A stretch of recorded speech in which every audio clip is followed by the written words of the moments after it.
to California at a young age, and his family settles in the Valley, so Southern California.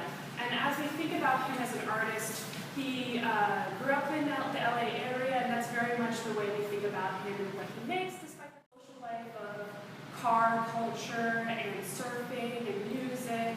We have Wrigley Field and all of these things. We also have a culture of industry, right? Aerospace companies like Lockheed, Hughes, etc. So, right, we have a place at a time that we're talking about in terms of where he's coming from.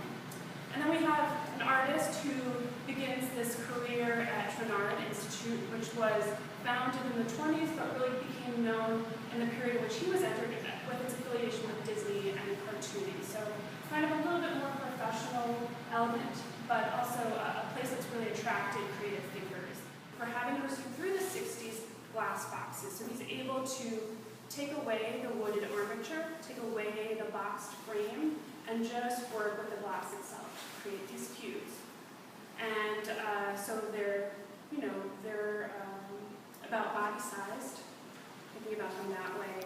And he's removed this paint, he's removed the wood, and he has them fabricated, he has them coated with reflective material.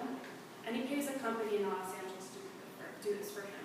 And they get, they're very popular, and they get a lot of attention. And New York calls, and he has his first exhibit at the Case Gallery in '65. And he's quite excited about this getting his notoriety, and ships all the work out to the East Coast, and on the way there it breaks. And so this is a very, also it appears to me, at least through a lot of the writing about him in his own words, a little self-mythologizing. I think it's a necessary trait of an artist in a lot of ways as well. So he talks about having to go out to Queens to figure out a way to get the work made in time for the show. And he goes to an ornament factory where they coat glass bowls. And he's talking with these men about this production method, and he says, and he really talks about how they encouraged him to perhaps do it himself, what that would be like, the ways in which he would build his own kind of machinery in order to enable that to happen. And what that looks like, what that ends up being, is a vacuum chamber. And he has his first in '66. He builds a larger one then in '69. It's about, the entrance is about 7 feet in diameter, about 10 feet long, and allows him to grow the scale of these glass boxes and produce them and experiment with them in a way that's really self-controlling and is an extension of his capacities to maybe work through the technology and practice and see the results change in his own way. And we'll talk a little bit more about what this chamber is in relationship to the work we see here. So forgive me a little bit, we'll cycle back so that it becomes a little more clear.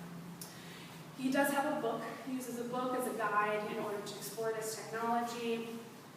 He's also exploring the kind of metals, the materials that are being imbued upon this glass surface, and we'll talk about it a little bit more in relationship to this work. And he exhibits this work with lots of success and acclaim. And so we have here another technical innovation, and it's important not because of his accomplishment in the technology itself, but it allows him, as I mentioned, to explore light, space, and perception. So light, space, perception, three kind of elements we think about in terms of Bell and his glass works that we'll kind of continue to see through these paper works. We think about this period of time also as a period of minimalism, and what we know about minimalism in the way in which artists are considering the way the viewer approaches their art and the relationship between the art itself and the body of the viewer, so that space between as well as our acceptance of and our perception of what we see. So perception, a visceral, bodily perception. And this is also coming into about 71, we have what we call either the finish fetish or the light space movements. Artists on the West Coast who are interested in the application of material, the way they appear, and then our experience and our perception through eyes and optics of what we're seeing in front of us. So all of this at the moment of these glass sculptures. And with the confidence of these boxes, he starts to grow this. He grows this, he moves out of the glass box in its sculptural capacities and moves into full rooms. He's blowing up these panes of glass and coating them and installing them at their largest. And a very well-known one is called the iceberg, and it shadow from 75, so we're talking about 56 triangular, trapezoidal, rectangular paintings. He travels this work across the United States, installing it in various ways with various numbers of panels, depending on where it's ended up. And again, he's continuing to explore light, space, and perception, and now also the kind of experiential element, the way in which we can walk around and hear these panes of glass. All right, I'm moving us forward. So all of this background information. And he starts to then, from this time, in about 78, he starts to think through this technology and these concepts, but with paper. Okay? And he starts to apply this reflective coating or this vaporized coating to paper. Now I'm going to walk you through the steps so that it's as clear as possible, because it is, as you, I hope, had a chance even before we started talking now, had a chance to take a close look. Now these are not those vapor drawings. This is from the body, but in a lot of ways it's very informative and perhaps will help you understand what you're actually looking at. So, and he starts also with a plate, and the paper goes onto this plate. This is the vapor drawings, and he masks off, he partitions off areas using thick plastic, and it's laid on top of a region, exposing the area in which he wants to coat. And it's marked down, it's masked down, it's taped down, exposing just an area, like top of the area. Right. And so he can do this with varying widths, varying heights, and all of this, such as this. And so then separately, he takes a metal that's going to be vaporized, usually inconel, and it's an alloy, and it's wrapped around a wire filament. And the wire filament is a heating element. So we have these two metals, one wrapped around the other. And they're placed either atop or parallel to the paper as it's being moved into the chamber.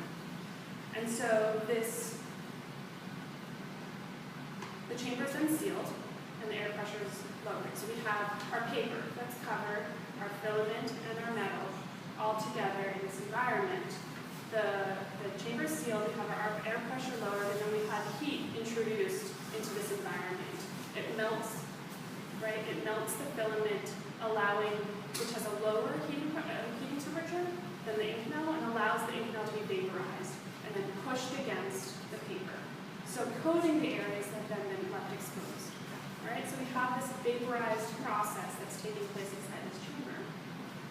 Is that a good basic everyone can agree with that? And he's able to repeat this process as necessary, introducing more and more metal to build up areas of density, and also manipulating these plates in order to create patterns or regions or images, what we kind of commonly say, but in a very abstract manner, right? So we have this early body work, which are called vapor drawings.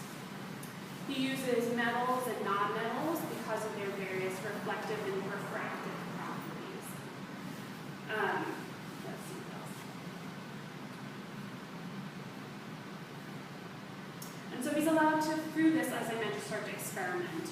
There's a lot of chance and variation inherent in this process, a little bit of giving up of control, but also embracing the various qualities and properties, the iridescence that is a direct result of this process, but not necessarily predetermined in that way.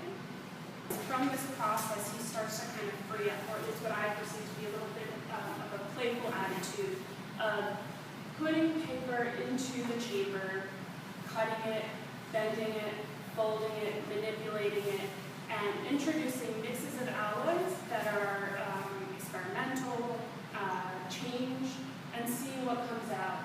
And from there, layering them, cutting them again, twisting them again, recoding them with, really, like I said, freedom, and then layering them. So we have a process of chance and the unknown, but then we have what we can kind of say perhaps is a reintroduction of the artist's hand, right? This real manipulation of these materials, the moving them around, the aesthetic decisions at play when creating these abstract compositions, and building them. Think of it perhaps as a building process, accepting the dimensionality inherent in this vaporization, but also building the dimensionality in the layering of this paper as well. Perhaps not this bombastic dimensionality of installation art, but one necessary, one nonetheless the same as well. And then laminating them together and creating these kind of collages.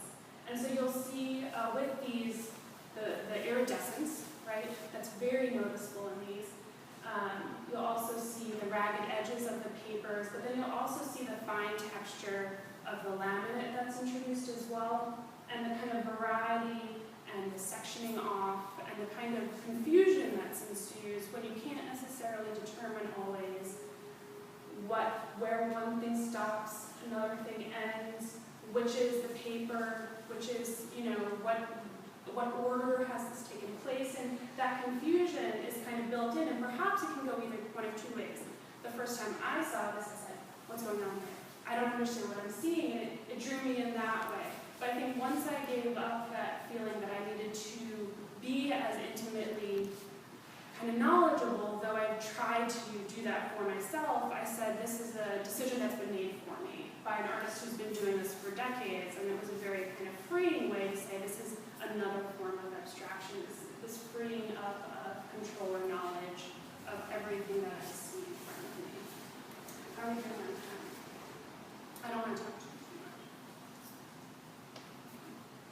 So here, just to kind of circle back to some of the main kind of concepts and themes that I introduced at the beginning. This is an artist who's thinking through technology, right? So now we see the ways in which he's really applied that through sculpture to paper, that there's this progression that's taken place throughout his career, this arc and chronology.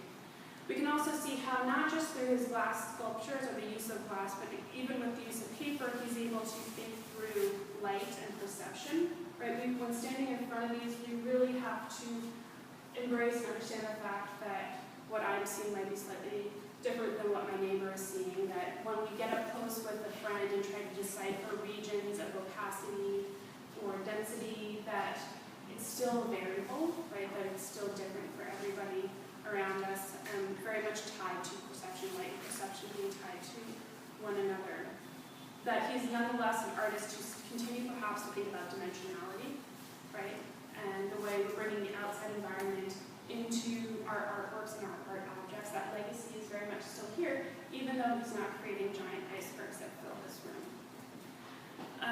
We have that.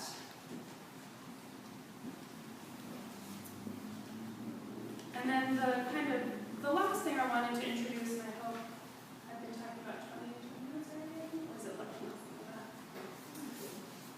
The last thing I wanted to introduce is this, the thing that, kind of circling back to what the fundamental questions I've been asking, and perhaps there is no answer, but do we understand these as drawings, right? He very purposefully has layered them, or titled them paper drawings, mirage drawings, even if they're mirage paintings, if that's the way you're reading it.